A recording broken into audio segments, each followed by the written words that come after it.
Okay, so I think I'll do a quick test here. I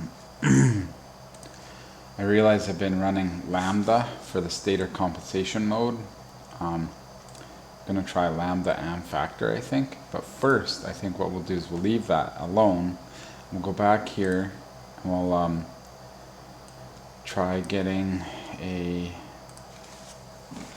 measurement of inductance and go from there.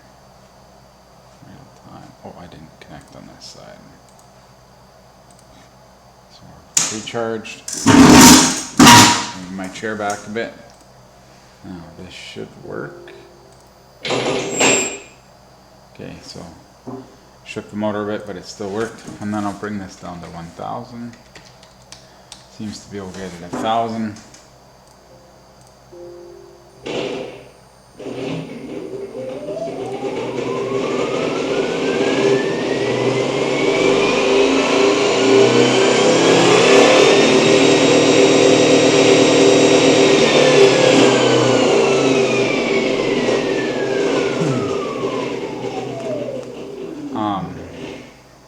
Yeah, and that's pretty close to what I normally get for a measured stator inductance difference, flux linkage, all that stuff. That's typically pretty close to what I get. So I'm going to apply that. We're going to save it. Then we're going to just double check that it runs.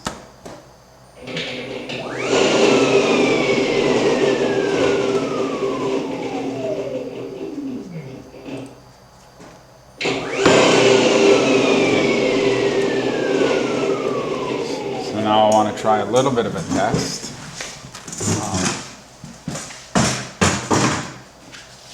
Just a small test here with a load, so we'll bring this back to current.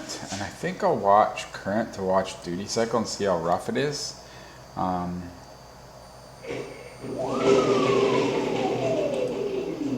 and we'll record this for a log.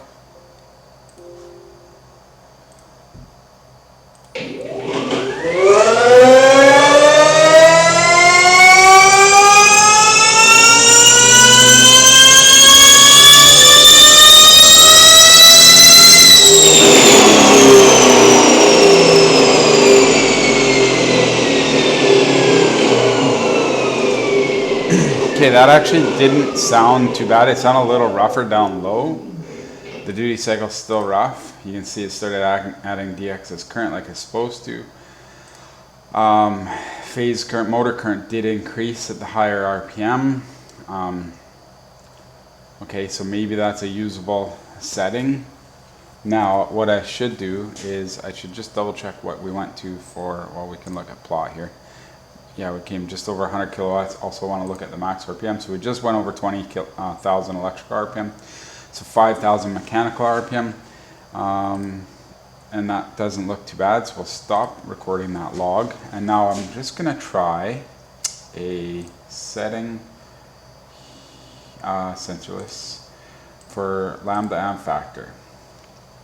I'm going to try that. And here in advanced, we're set in the MX Lemming observer type.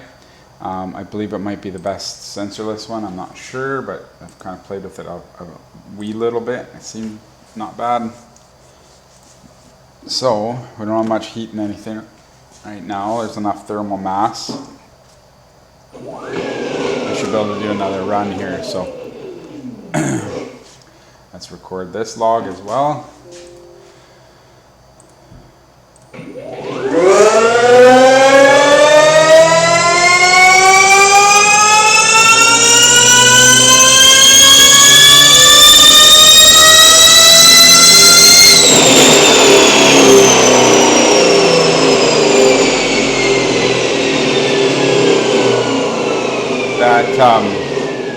I don't believe this setting here, lambda and factor, made any increase in our improvement, honestly.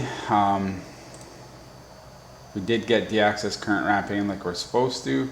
Power on the output side, again, it's rough, and it's definitely rough. You can hear it.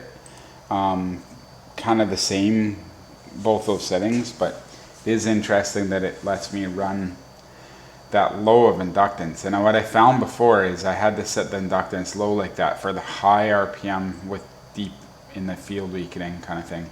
And I'm not getting too far into field weakening yet. So what was the other thing I was gonna look at here? Oh, just basically seeing if we could make this any better. So typically, like I said, I take a 1 off that. So now we'll apply, and then that changes the PID settings. And we'll save that. We'll save that. So now we're going to try the same test with 69 microhenries of inductance, and we'll get another sample. Okay, so should be able to do everything again. We'll make sure we're displaying. And we'll come in here to experiments. We're not too warm or anything, and record that.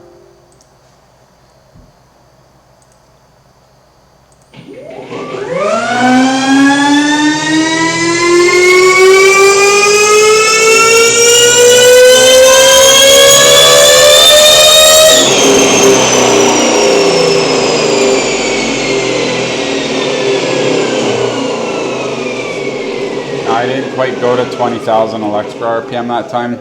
Kind of got nervous, but I want to see. We did start adding the excess current there. Kind of the same, much of the same of everything. How's the control?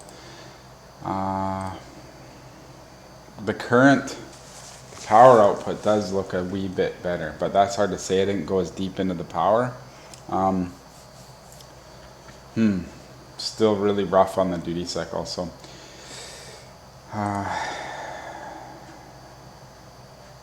this plot does look pretty clean here. I'm sure we're getting up there. I should have went a little deeper into field weakening. I think I'm going to stop the video there. I'll stop this, and I'll have this saved for later if I want to